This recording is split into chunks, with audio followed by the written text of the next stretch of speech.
Hey, everyone. My name is Andrew Hall, but you can call me Dr. Kennard. Is that who I am? Thinking that's who I am these days. And this is the Disappointing Cat Morning Show. We're going to be covering a lot of news stories through a secular lens this morning, and laughs too, right? You can have laughter, you can have news story, you can have humanism, you can have atheism, you can have secularity, newsassity. I don't know what those words mean, but you want to do something funny? Let's do something funny. Well, this isn't actually funny. I have to tell you this. This is more tasty. I saw this. I thought to myself, oh, my fictitious God, I have to try this at home. Check it.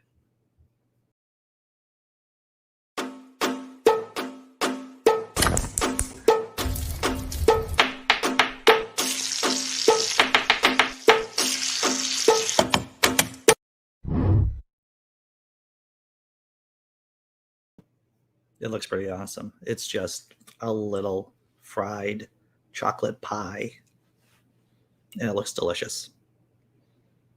Horrible for me. Goes against my weight loss goals, against my health goals, against my staying alive past tomorrow goals. But it does look good. I'm going to say hello to the chat before we start doing the crazy stuff. Oh, good morning, Tobin Templeman. Good morning. Simply secular day from the West Coast. Well, Dr. Kennard, that's right. I am going on vacation next week. I am going to do my darndest. I don't know what the internet connection is going to be like up in Vermont.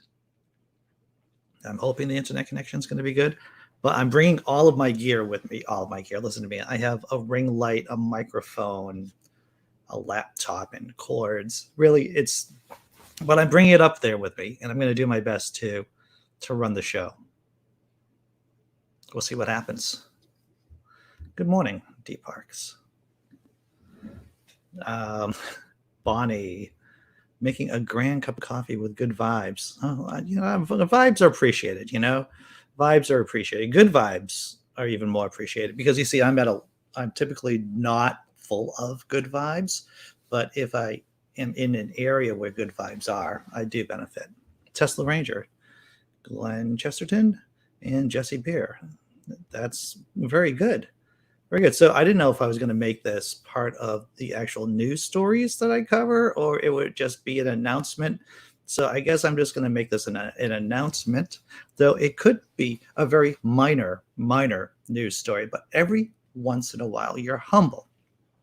Andrew Hall, that is Dr. Kennard, does make it onto Snopes. Snopes, of course, is the fact-checking website that debunks many bunk. A lot of bunk it debunks, Snopes.com.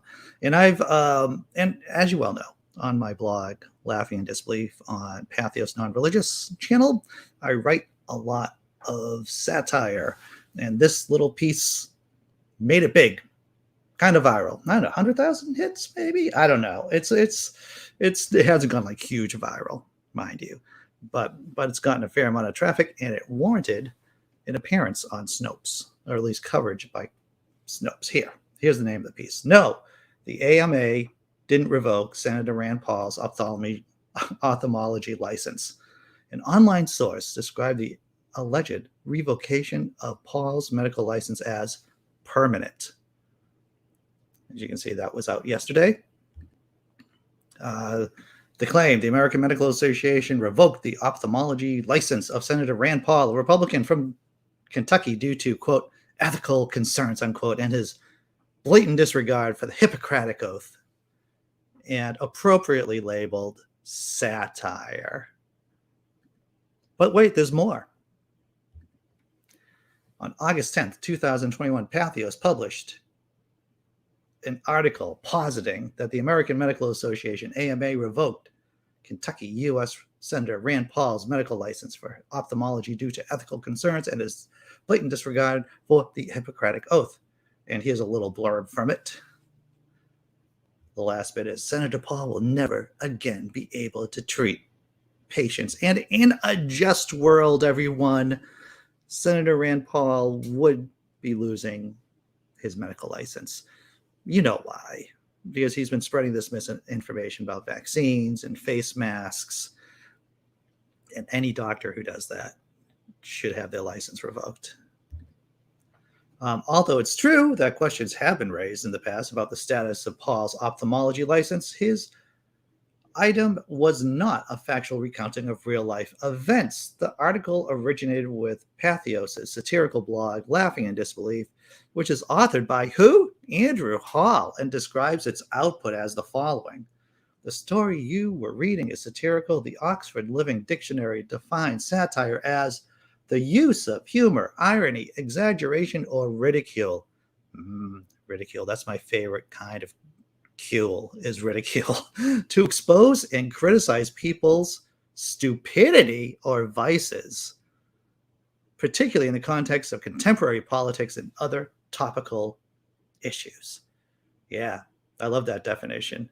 Criticize and expose stupidity and or vices. Oh, it makes your little doctor's heart go pitter patter, everyone. Oh yeah. Whenever, I mean, I've been on, Snopes has covered me maybe 10 times. I don't know. I've lost count over the last few years. And, I was on USA Today too. USA Today covered one of my stories about Ted Cruz and when he left Texas during the electricity disaster. So, yeah, every once in a while, I break through. People laugh. People get angry. Things happen. And I thought it would be worth it for me to share that laugh with you all this morning. Checking out the chat, seeing what's going on. Remember, Sammy Jenkins, it always makes me feel good inside. Especially, my girlfriend and I talk about it, every once in a while. And she goes, Andy, they probably just have a boilerplate, that this is what you do. They just throw up the screenshot. Clearly labeled satire. Clearly labeled satire. Though readers do get the angers because they fail the reading comprehension part of the exam. But hey,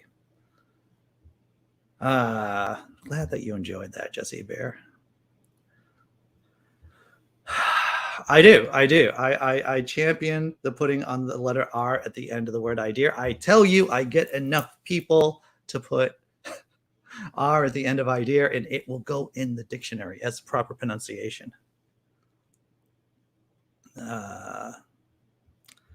Hey, what's up, John Hudson? It should be true. It should be true, even though it is satire, Glenn. All right. I think we should move on. Enough about me. Let's talk about memes. Do you want to talk about memes, everyone? I want to talk about memes. It's Friday, right? And I feel pretty good. I don't know what to do with these positive feelings. But I do feel pretty good. Of course, after I write something that's wildly popular, I'm like, well, how am I going to do that again? How am I going to replicate it? And so that brings me back down to earth. All right. Enough about me. I don't want to hear about me. That was like way too much for my fragile self-concept and my self-esteem, my self-esteem issues to talk that much about me. Memes. I was thinking of John Hudson when I saw this meme yesterday. I'm sure I've shared it before, but still worth resharing. Everyone, don't do that. That's me touching that. Hilarious. All right. I wouldn't be the actual bird. I'd be watching the bird and see what happens to the bird when they're touching that. That's who I am. I'm not going to lie to you. I'm not the one who will actually do the thing that people say don't do. I'd be the person watching the person doing that thing. Here we go.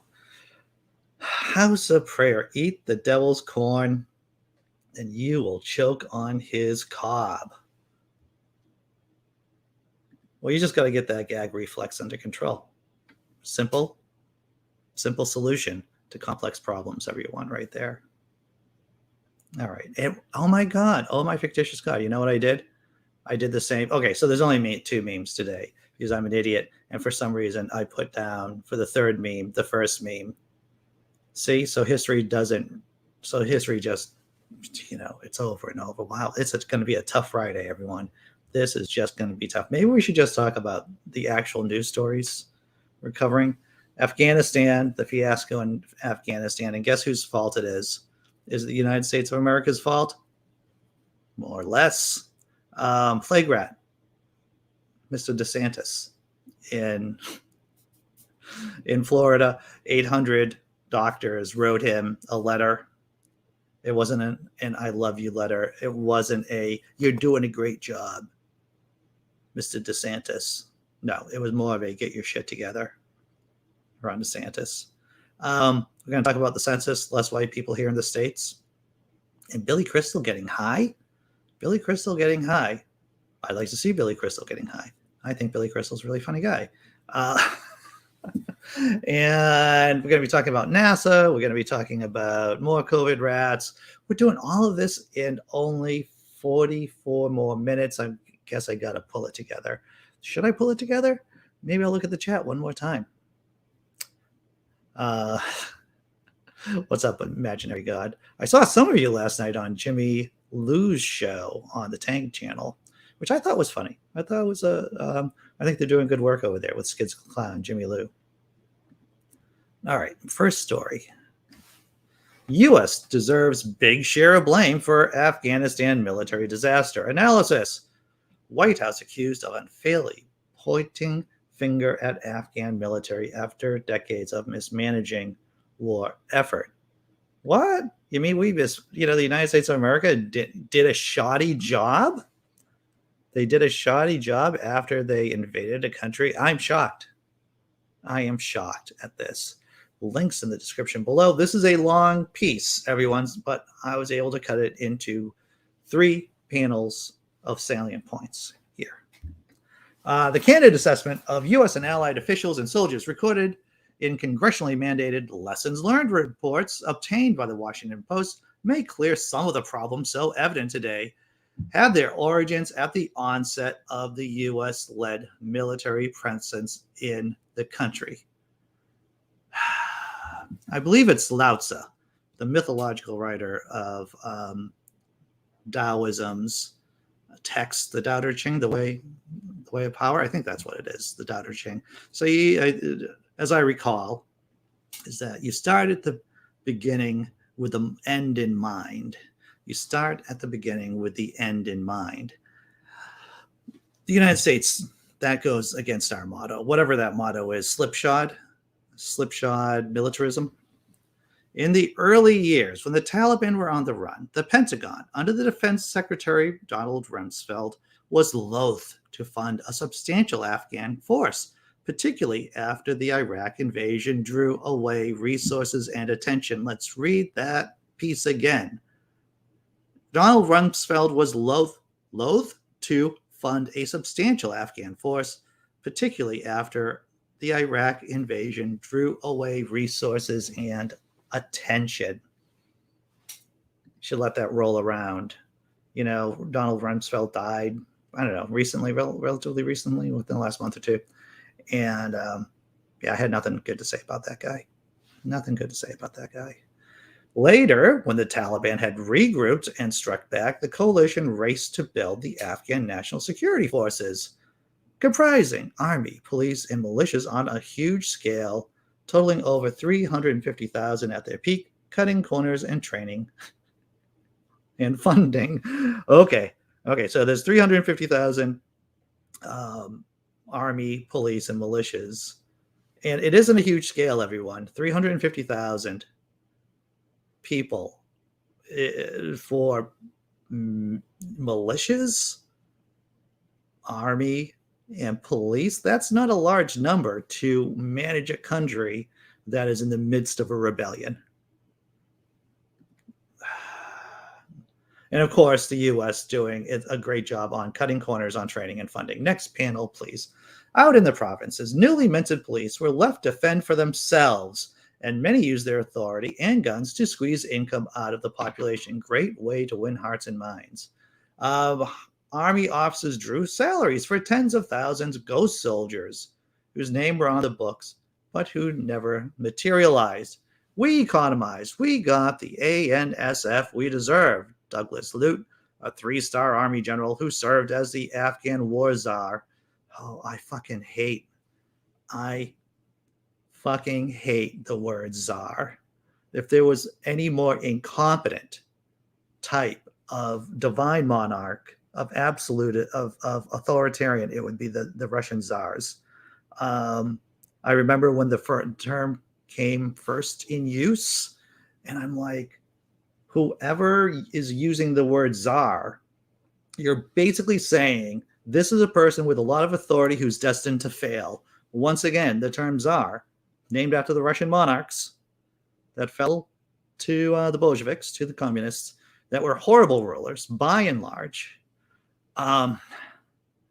You're naming an official after a failed ruler, an incompetent ruler, or series of rulers. I'm sorry. All right. That was my little geek rage for today. Said in his lessons learned interview, if we started with the ANSF in 2002 to 2006, when the Taliban were weak and disorganized, things may have been different. Instead, we went to Iraq. So there was like 4 years they could have gotten the Afghanistan domestic forces under control, beefed up, the military, the police, militias, whatever. But no, they just let it go because the United States was in Iraq, took our eyes off the prize. Without U.S. soldiers on the ground directing precision airstrikes in the midst of the battle, U.S. air support to Afghan troops is of limited help and is due to cease altogether at the end of this month. Afghanistan has its own air force, but is dependent on U.S. military contractors to service it, and the contractors were the first to leave.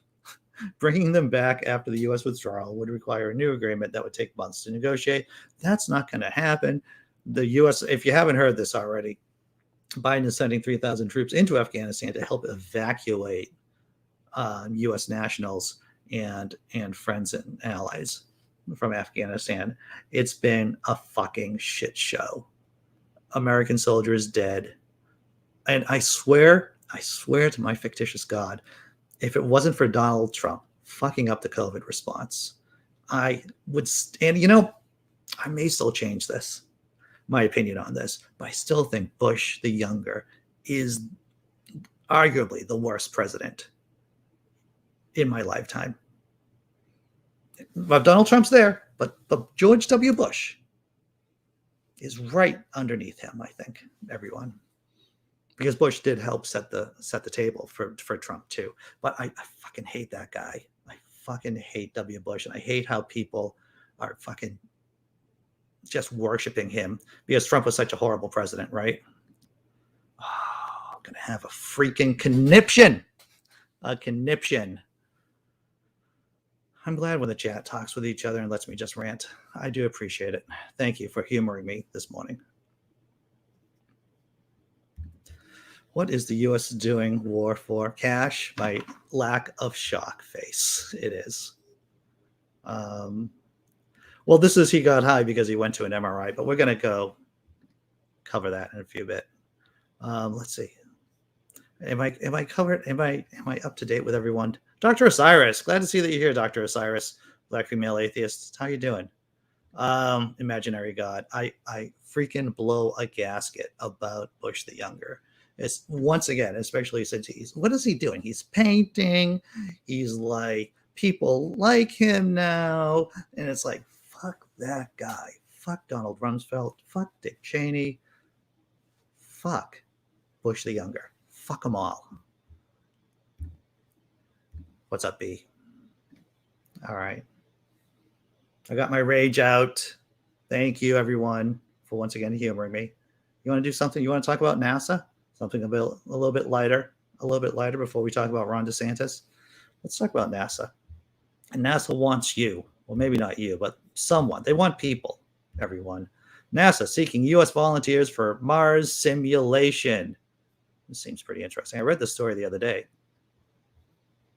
And this video seems pretty nifty. Let's check out what we can do here. Is this being shared properly? I have to check. All right. It looks like it might work. Let's do it. NASA is looking for volunteers for a very special project. Would you volunteer for this? That is the question. Do you have what it takes to live on Mars? Or maybe you know somebody that you'd prefer to send there. Lots of people. I know you do. Jason Carr joining us with more from the carport in space. Jeff Bezos, is that who you're talking about? The shade. They say shoot for the moon, but NASA is shooting for Mars as the space agency looks to take space travel even farther and further for mankind. It's now asking for some humans to be guinea pigs. The doors are sealed for 1 year. We're stuck here. That's right. 12 months? Yes. 52 weeks? Yes. 385 days? Just like the concept of that American movie classic, Biodome, NASA is hoping for volunteers to help them simulate a mission to the Red Planet. NASA is looking for healthy, non-smoking U.S. citizens between the ages of 30 and 55 with a master's degree in a STEM field like, science, math, that kind of thing, not unlike typical astronaut candidates. But this is not an actual mission into outer space. The experience will put the selected volunteers in a 1,700 square foot bunker for a year at Johnson Space Center in Houston, Texas. The first simulation is set to begin in the fall of 2022. Volunteers will be split up into teams of 4 to conduct science experiments, practice communications with Earth, and even simulate spacewalks. NASA hopes the lessons learned will prepare for real-life challenges posed by future missions to Mars. And if you remember what SpaceX's Elon Musk predicted about getting to Mars, we probably want as much practice as possible before liftoff. It's a new day. That was it's coming short. at you fast. So, hey, I think they should have a comedian on, right? What's that saying? God made one Jew funny to keep the other 9 entertained. That's why I think I should be there, right? To keep, I would probably be voted off. I think I'd be voted off the planet pretty fast within a couple of days. That's what I think. If I was in the mission, I'd be voted off pretty quickly. I don't know if that sounds like a good experience or not. I don't know either, Scott Dick. Being it's all about keeping yourself occupied. In a lot of ways, it's similar to lockdown, right? I mean, well, okay, not really, because you're still able to go outside, kind of, sort of. But being entrapped with a bunch of other people, I think I would shine. The amount of comedic material I would have would be incredible. Well, Jessi Bear, you hit it on the head there. Sounds like a great isolation from COVID for single people. Indeed. Or maybe in case you're in a relationship that you don't like to be in. Give you some time out, put a pause. It's a great excuse. It's like, I'm doing this for the good of NASA. It isn't that I'm not into you, but I'm just going to go away for a year. Tesla Ranger. Naked and Afraid, Mars edition. Indeed. Oh, Mel Brooks. Yeah, Mel Brooks is hilarious. Mel Brooks is great. All right. Dee Parks, hello. All right, so what are we doing here? We talked about Afghanistan, the disaster unfolding in Afghanistan being basically the United States of America's fault, though, of course, there are many politicians here in the States blaming the Afghanistans for our fuck-ups. That's not uncommon. Just ask the South Vietnamese. What's that microphone? South Vietnam isn't a country anymore. You are correct. It is not. It is not. Plague rats. We've talked about plague rats so many times. Plague rats. In fact, Ron DeSantis, I don't know if you saw the thumbnail for this video, but in his eyes, there are 2 little viruses in his eyes. I don't know if you were able to make that out, but Ron DeSantis, over 800 physicians call on DeSantis to repeal anti-mask order in Florida schools. Let's check it out. More than 800 physicians signed a letter on Thursday calling on Florida Governor Ron DeSantis to repeal an executive order that prohibits local officials from requiring masks in school. Driving the news, DeSantis is threatening to withhold pay from superintendents and school board members who mandate face masks in schools, even as Florida experiences a surge in COVID-19 cases and hospitalizations driven by the Delta variant. There's more cases of COVID right now erupting in Florida than there had been since the beginning of the pandemic. but yet still no mask mandates in school. And we've seen on the show, we've covered news stories that show that kids can get pretty messed up when they contract COVID. The physicians are asking the governor to allow and encourage local school districts to implement mask wearing for in-person learning. They're also asking DeSantis to resume reporting COVID-19 daily data.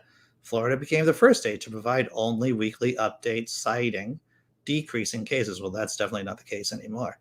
DeSantis must do much more to encourage Floridians to get vaccinated, the physician said. And I'm just going to read a small section of the letter. If you go to that link to this story, there is a link in that story to the actual letter.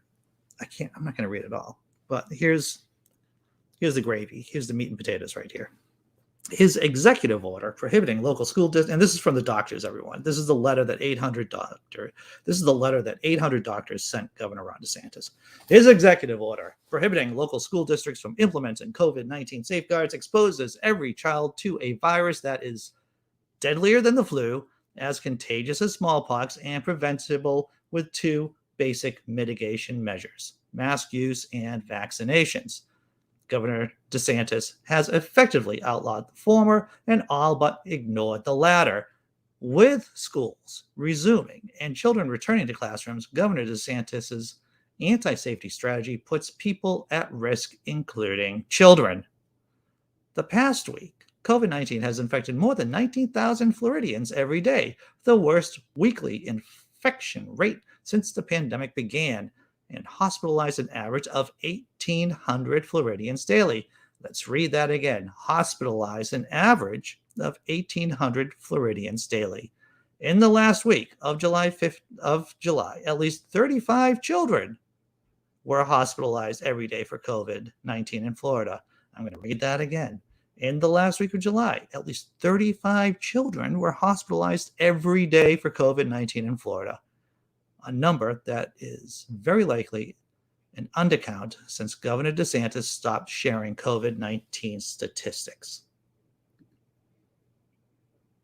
Playground, Republicans, Ron DeSantis. And this is his plan to get the Republican nomination in 2024. Is this his play to get the vice presidential nomination in 2024 if Donald J. Trump runs? He is losing supports amongst independents in Florida right now. Sure, the base loves him, the Trump base loves him, but there are statistics that show that he's losing support amongst independents in the Sunshine State. Checking out the chat, everyone. Jessi Bear says, my state has a decent vaccine rate, especially in my area, and masks are now optional for kids when school starts. Yeah, I don't like that. My tiny humans will still mask. Wise choice. We talked with them and they don't mind the masks. Good. And to tell you the truth, part of adulting is doing the things you don't like, right? So I hear what you're saying, Jessi Bear. It's good that your kids agree to it. Ratis DeSantis. I like that. I like that a lot. Glenn Chesterton says, can't we just send Gates, Green, Goldmer, Jordan, and DeSantis into space? I could. And they do deserve each other. Let's see what else is going on here in the chat. Well, we actually have indoor mask order right now in Somerville, the city where I live in. So if you're going in a public, into a store, you need to wear a mask. If you're going to the grocery store, you need to wear a mask. Getting your hair cut, you need to wear a mask because of how the mess that we're in right now. Whether you are vaccinated or not, we have a mask mandate here. Hey, Black Female Atheist, thank you for your support. I do appreciate it. Thank you very much. All right. I think, we're heavily undercounted. There's more deaths. Once again, statisticians will figure out how many people actually died during this pandemic. But who knows when those numbers will come out. All right. I include that the kids agreed because so many people try to push their kids to hate it. No, they don't understand the reason why we wear them. Indeed. Well, I mean, anyone who's a parent trying to force your kid to do anything, that's a tough road. That is a tough road. So it's better if you can get them. It's better to win the hearts and minds of your children than forcing them to do something that they really don't want. All right. Halftime Tummy Rub Show. It's already 30 minutes into the program, everyone. Halftime show coming up. We're doing the open room for humanists, atheists, progressives at 10 a.m. to 11 a.m. And this is when I've been told I should ask people to like the video because I haven't asked anyone. I haven't asked to like the video. Please subscribe if this is your first time here or second time here. If you're not subscribed, please subscribe. And of course, there's no ads on this channel. I philosophically against ads. I dislike ads. I dislike watching ads. So this is all viewer funded by YouTube members and patrons. All right. So funny? You gonna do something funny? Let's do something funny, everyone.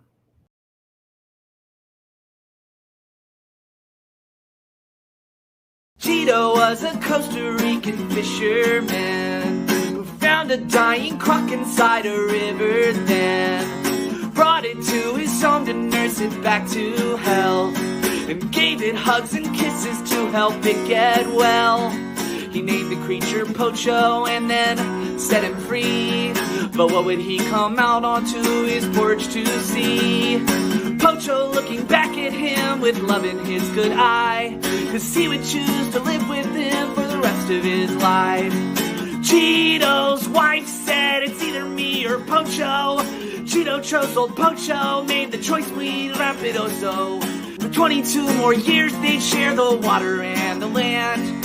If they can swim together, I think anybody can.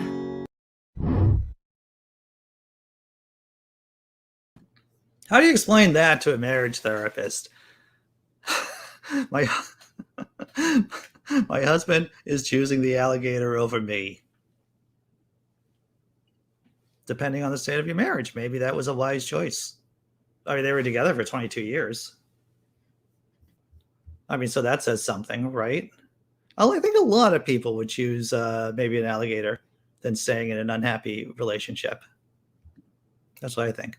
Black female atheist, thank you. Once again, if anyone knows me, I know that it's difficult for me to actually take compliments.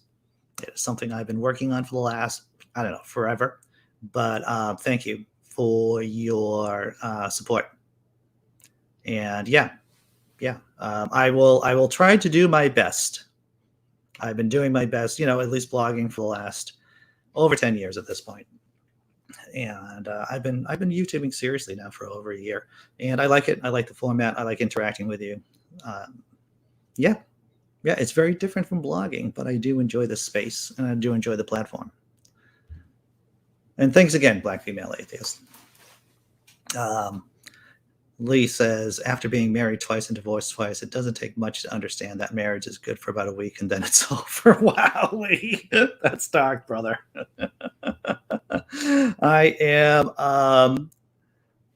I think I told you this story before, but I'll tell you again. The first time I met my mom, my biological mom, it was only like 3 months ago. And so, because I'm adopted. So my girlfriend and I, we drove down to meet her, down to North Carolina. And during our long visit with her, she asks me if I'm ever going to get married again. And really fast, I said no.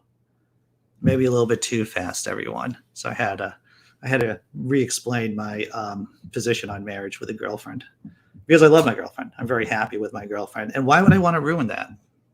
For me, at least, with getting married. Because, once you've been married for 20 years, which I was married for 20 years, and I was in and out of marriage therapy for a good 12, 15 of those years. I know it sounds crazy, everyone. And I have stories about therapy too. I have hilarious stories about therapy, awkward stories about therapy, which I'm not going to get into here because we have so many more news stories to cover. Wow. All right, what's the next one? We're going to talk about the census. Less white people here in the States, everyone.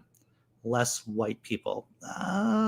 Billy Crystal gets high? Nope. We're going to cover census. U.S. sees unprecedented multiracial growth, decline in the white population for the first time in history. A decline of white people here in the States? Okay. The U.S. experienced this is also a really long story. I can only cover so much of it. The link to it is in the description below, everyone. The U.S. experienced unprecedented multiracial population growth and a decline in the white population for the first time in the nation's history, according to U.S. Census officials who released data Thursday, revealing the most sweeping picture of America's racial and ethnic makeup in a decade. These changes reveal that the U.S. population is much more multiracial and more racially and ethnically diverse than what we measured in the past, said Nicholas Jones, Director of Race, Ethnicity Research and Outreach for the Census Bureau's Population Division. The white, non-Hispanic population without another race decreased by 8.6% since 2010, Jones said during a Census Bureau press briefing. He cautioned that some of the changes can be attributed to improvements to the survey. The white, non-Hispanic population is still the largest group in the U.S. Now, I do want to cut to the meat and potatoes because that's interesting, but I don't think we covered, maybe we have, about which states are getting representatives in the House and which states are losing representatives in the House. Because remember, here in this crazy system that we have, senators, 2 per state, doesn't matter how big you are, doesn't matter how small you are in terms of population, but the House representatives, they are given out in terms of proportion, to the population. There's 1 representative per X number of citizens. So you're doing a little bit of algebra here. Texas is getting 2 more seats in Congress and 1 more each to Colorado, Florida, Montana, North Carolina, and Oregon. 7 states lost a seat: California, Illinois, Michigan, New York, Ohio, Pennsylvania, and West Virginia. And to tell you the truth, a lot of these are just trends that have been going on for a while. We're going to be seeing a lot more, basically the exodus from California. And this is something that we've talked about a lot in the past, is that we're going to be seeing a continual bleeding of people from California because it's just because of the environmental disasters that are ongoing in that state. The droughts, the wildfires, the mudslides, the droughts, the wildfires, that kind of stuff. Did I say wildfires enough in droughts? Yeah. So we're going to be seeing more people leaving California and going into these other states and possibly making them blue. That's one of the reasons why Colorado is now a blue state, and probably one of the reasons why Texas is slowly turning blue too, or at least purple over time. Let's see, what else can we say about this census report? The release of the census analysis bolstered expert predictions and estimates in past years that showed continued expansion of Hispanic, Black, and Asian American populations and growing numbers of multiracial residents, which were only a fraction in past surveys. The diversity that we're seeing in this country is going to be much more pronounced, said William Frey, senior fellow at the Brookings Metropolitan Policy Program.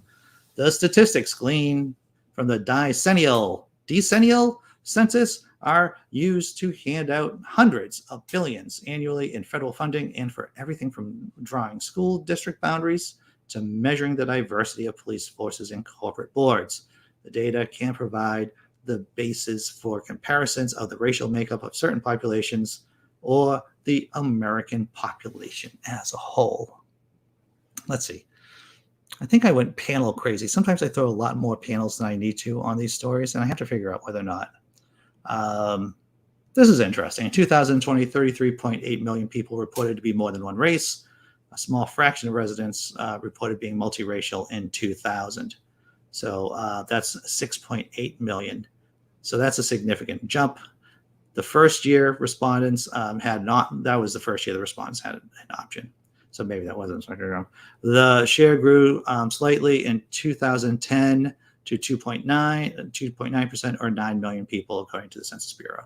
At the national level, there was a 61.1% chance that two people chosen at random would be of different racial or ethnic groups. That same probability, called the diversity index by census officials, was 54.9% in 2010. So I found that interesting. The diversity ratio. You take two random people and the chances that they're of two different ethnic groups is now 61.1% here in the States. The states with the highest diversity index scores in 2020 were in the West, with Hawaii at 76%, California with 69.7%, and Nevada at 68.8%. So there you go. I think I did the story well. It's a long story. It's a long article. If you want to explore more, please do. The link is in the description below, everyone. Checking out the chat. Remember Sammy Jenkins, 4 kids and never married. That is, well, who else? You don't have 4 kids, Sammy. You got 2 kids, right? Maybe? I don't know. Let's see. Well, Jessi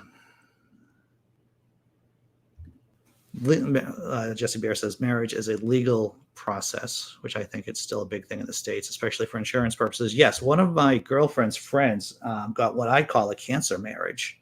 True story. This is years ago. The woman walked into her physician's office, and I've told the story before, with a lump. And the doctor said, you got to go marry your boyfriend today, and get on his insurance. And then when that happens, you come back here and we'll take a look at you. And it turned out she had cancer. She's, full remission, took care of it. But yes, and she's still married too. But the reason why she got married right then and there was because of cancer. So she had a cancer marriage. And I'm sure that there are scores, thousands, tens of thousands of people who got married specifically for that reason.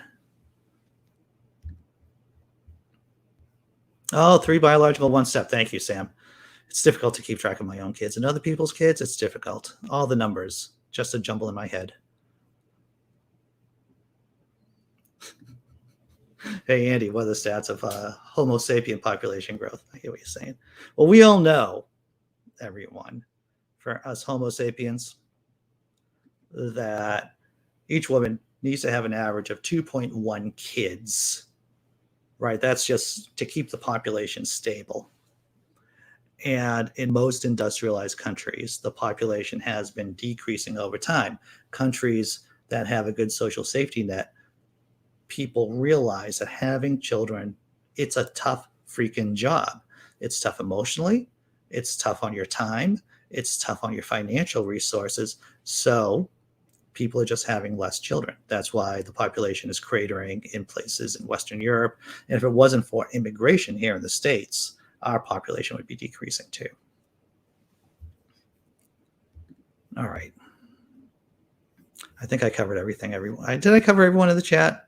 I hope so. I hope 4 kids, man. Sammy, you should get anyone with more. I don't know. I had 2. I have 2 kids. And that seemed to be a heavy lift for me before. That's a lot. All right.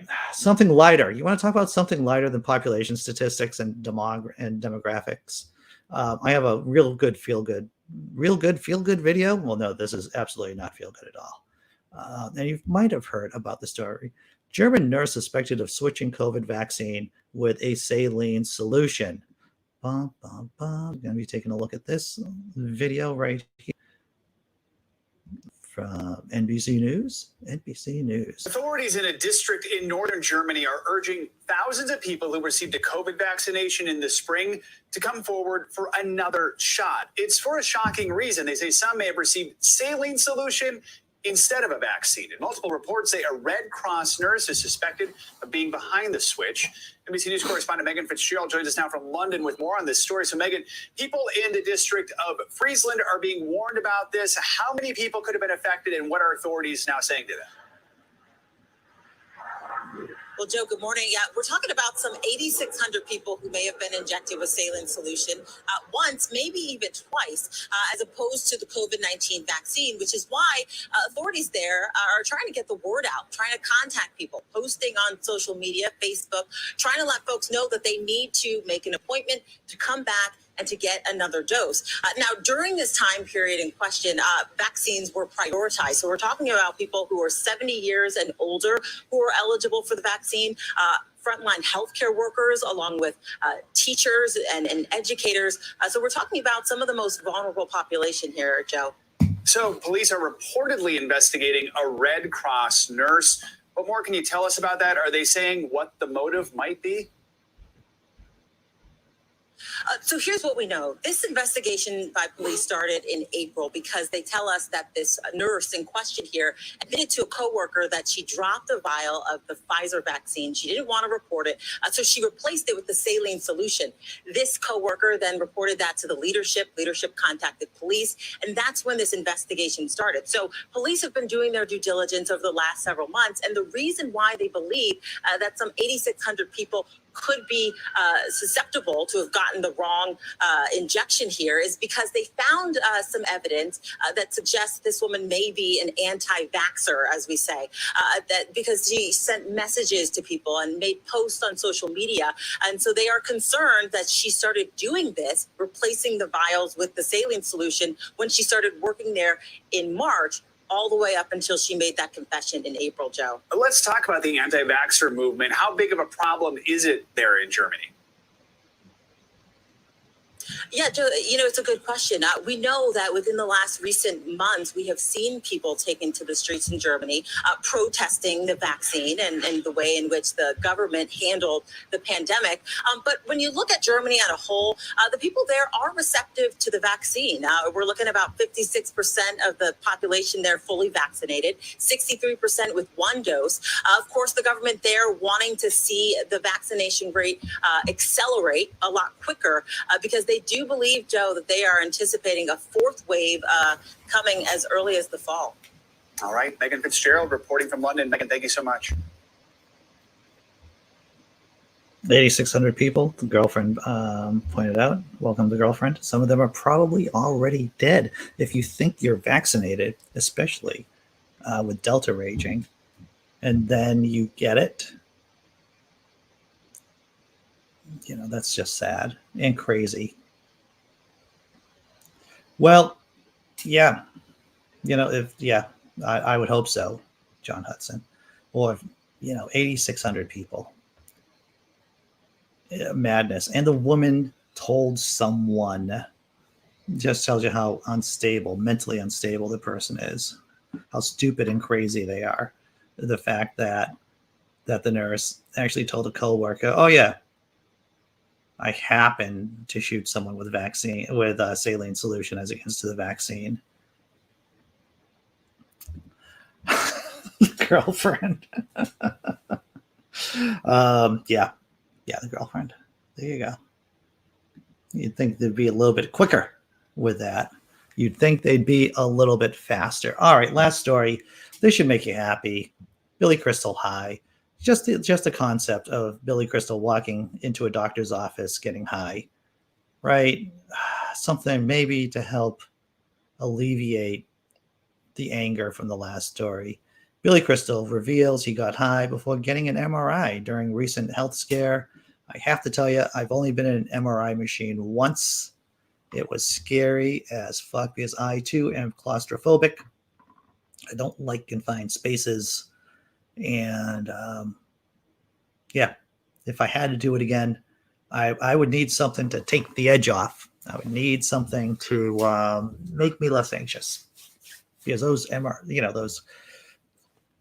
MRI machines can be very, very small.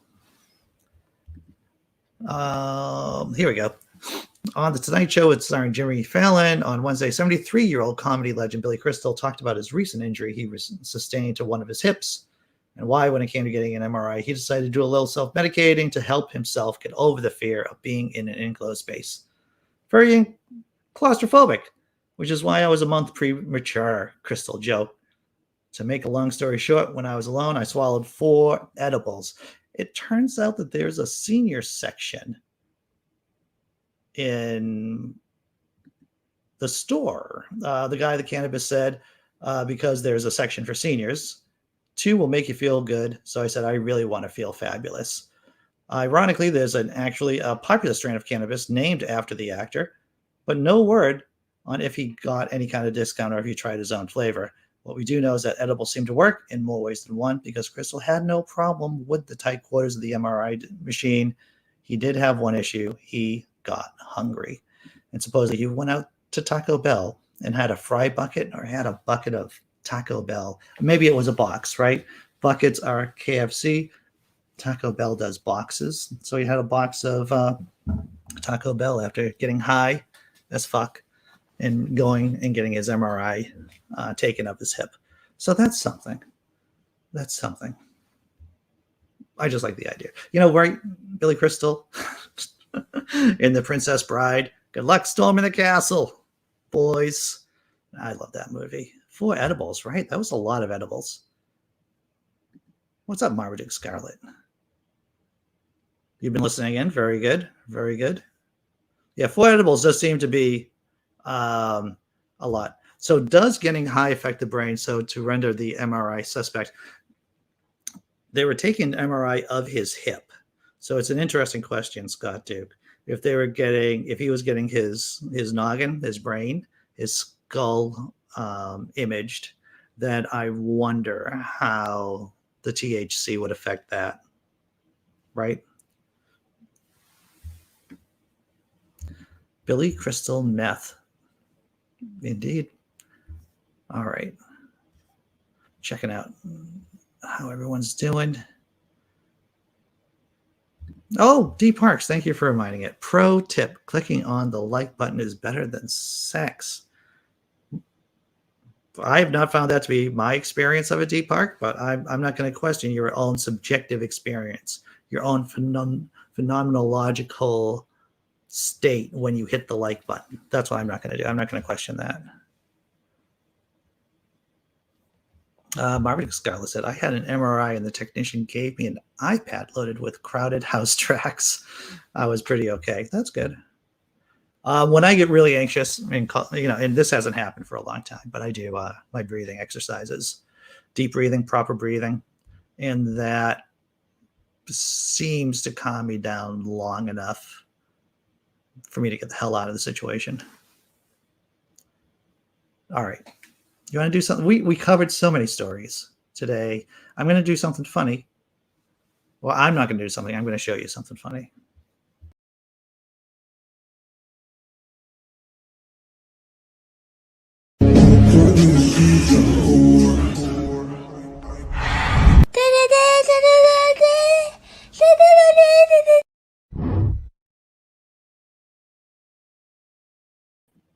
I like it enough. I'm going to show it another time.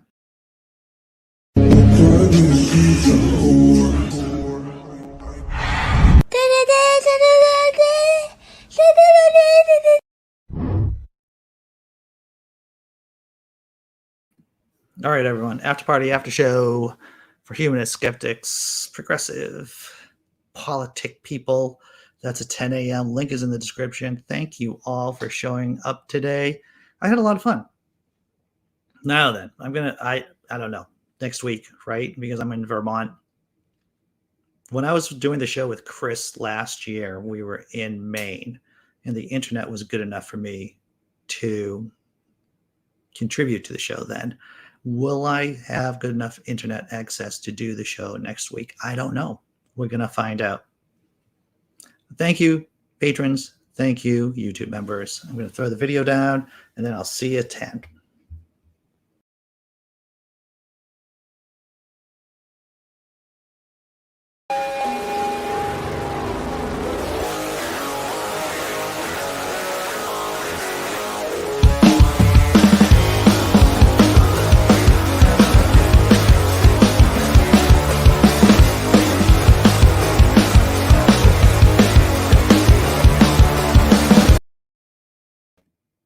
Oh, wow, I'm still here. I gotta go. I haven't really eaten breakfast. I'll see you at 10. How many? That's like in 6 minutes. I got to run. Bye.